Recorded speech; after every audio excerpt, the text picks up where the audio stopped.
Being traded is not uncommon for a Major League Baseball player. Players are often dealt rather regularly during the course of a season, sometimes even in the middle of a game. On August 4th, 1982, Joel Youngblood was the starting center fielder for the New York Mets, playing the Chicago Cubs at Wrigley Field. When the day was over, Youngblood was a member of the Montreal Expos, who were playing the Philadelphia Phillies in Philly. Along the way, Youngblood was able to collect hits for both of his new clubs off of future Hall of Fame pitchers. In doing so, he'd become the only man in baseball history to record 2 different hits for 2 different teams in 2 different cities on the same day.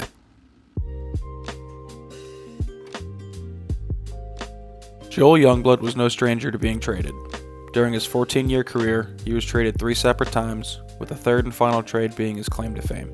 Youngblood was originally acquired by the Mets on the same day that the team dealt Tom Seaver to the Reds, although this one was more subtle. As a result of Youngblood's acquisition, Mets player-manager Joe Torre retired as a player but remained the team's manager. Youngblood endured success during his tenure as a Met. A versatile utility man who could essentially play anywhere, Youngblood hit .274 during his 6 seasons in Queens. He was named to his only All-Star game in 1981, being the Mets' sole representative.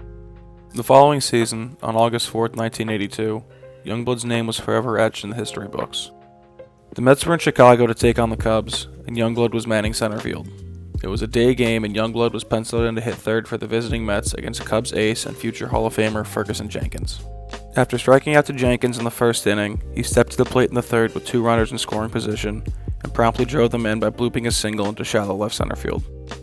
After the Mets' turn in the top of the 4th and being left in the on-deck circle, Youngblood was informed that he had been traded to the Montreal Expos, and they had hoped that he could arrive in time for their night game in Philadelphia against the Phillies.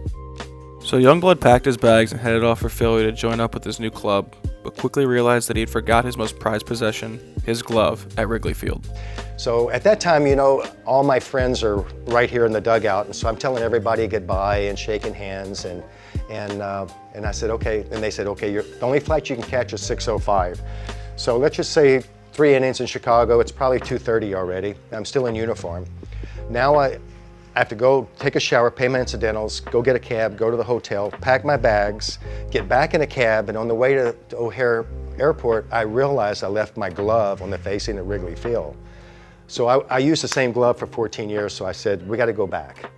And so we went back, I ran inside, told everybody hello again, and then I grabbed my glove and I ran back in the cab and I said, look, you got to get me to the airport. I said, I'll give you a big tip. It was like 5 o'clock. After retrieving his glove and making it to the airport, Youngblood arrived at Veterans Stadium halfway through the game and introduced himself to his new teammates.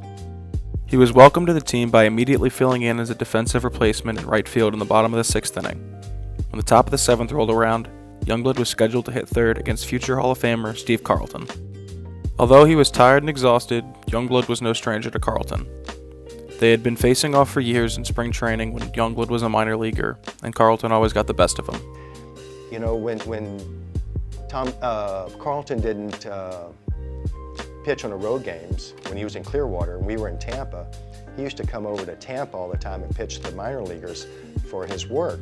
He had struck me out probably 100 times before I even got to the big leagues, so I knew what I couldn't hit, I knew what I could hit off of him. Youngblood used the experience as a minor leaguer to help him in this matchup with Carlton in the big leagues. He hit a sharp ground ball up the middle that Phillies second baseman Manny Trillo couldn't handle to pick up his second base hit of the day. So Joel Youngblood had successfully gotten 2 hits for 2 different clubs in 2 different cities off 2 Hall of Fame pitchers in consecutive at-bats. This is a feat that no other person on the planet can say they have accomplished.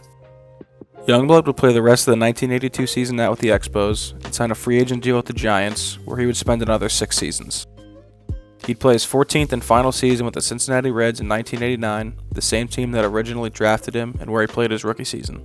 While Joel Youngblood will never be a household name, he will be forever linked to an outstanding feat of luck, timing, and athleticism.